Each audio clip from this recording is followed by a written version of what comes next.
Welcome to another Warhammer Dad how to magnetize tutorial. This time it is an Eldar Wave Serpent. I am finishing off the last of the magnetized vehicles from the 2 battle boxes I purchased. And this time we are going to magnetize the guns on the top turret. We will show on this one here. And I didn't magnetize anything beyond the guns because, like I said in the prior videos, this is quick, down and dirty, cheap and easy magnetization to get exactly what you need in order to get your vehicles on the field fast, inexpensively, but still with all your weapons options. You could magnetize a bunch of other stuff if you felt like it, but it's overkill. And then the other thing to remember is when you're doing this magnetization, a lot of it you can clean up a little bit afterwards, and a lot of it's going to be painted over, so don't get super stressed out on how neat the magnets look. So what you're going to need for this magnetization is 24 1/8 by 1/32 inch magnets. Now I really like these 1/8 by 1/32 inch magnets. They're about as strong as the 1/8 by 1/16, but they are have a lower profile, which I like a lot. So let me just, there's a 1/8 by 1/32 inch magnet on a stack, and here is the same 1/8 inch magnets. I'm sorry, that was 1/8 by 1/16. This is 1/8 by 1/32.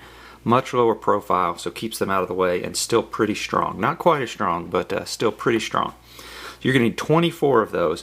If you had to, you could use the 1/8 by 1/32, but realize that this is the difference in size.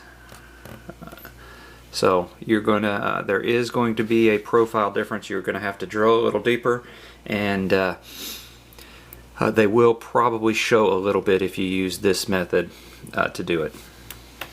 So the next thing to remember when you're doing this magnetization of the vehicle is put them somewhere where you can keep them in order and always know your polarity. Some people will scratch on them. Some people will put a marker on them. I haven't found either of those to be very helpful. They're very time consuming.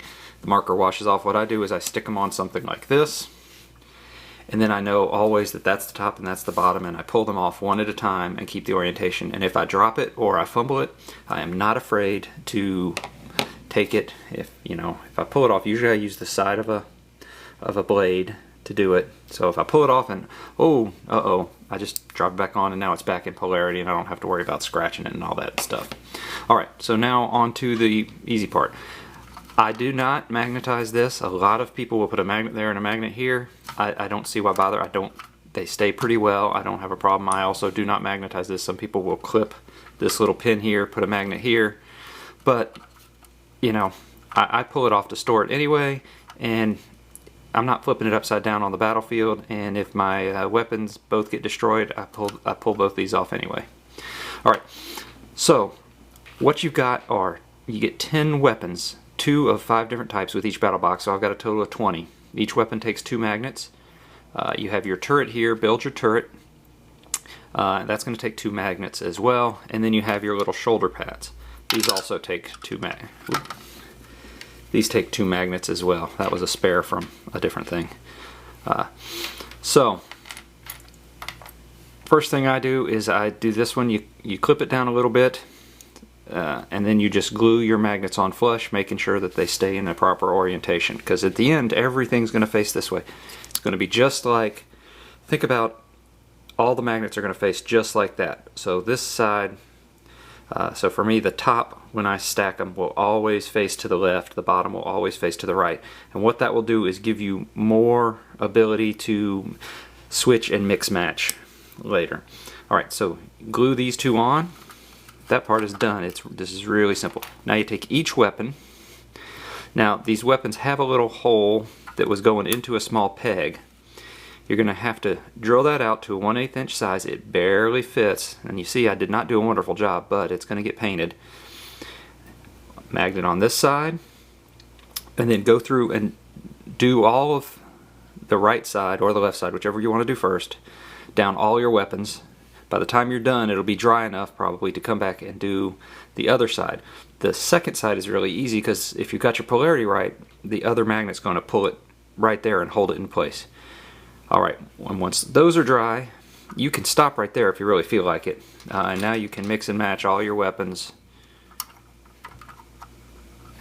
But if you want it to look the way, you take your shoulder pad and you're going to have to drill out a little hole right here in the shoulder pad. Again, 1/8 inch. Slide in the magnets, and then what that does is, you know, keeping your polarity, now you have your shoulder pads on your different weapons.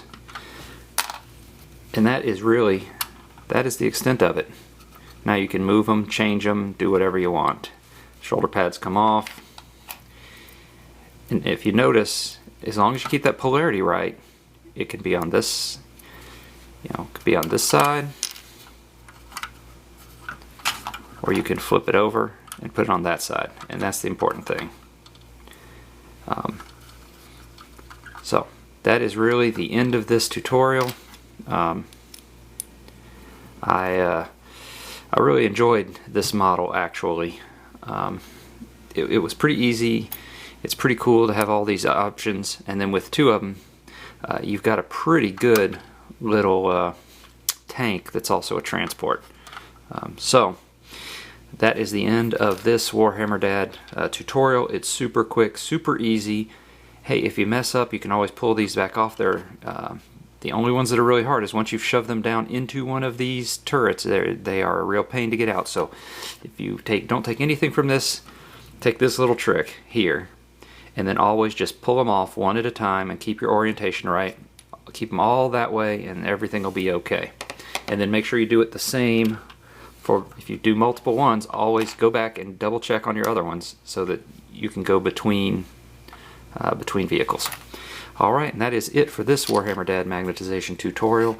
That is the completion of the the Eldar battle boxes, and I will be moving on to my favorite army, which are the Dark Eldar, soon. Thank you for watching, and until next time, this is Warhammer Dad signing out from the 40K Cave.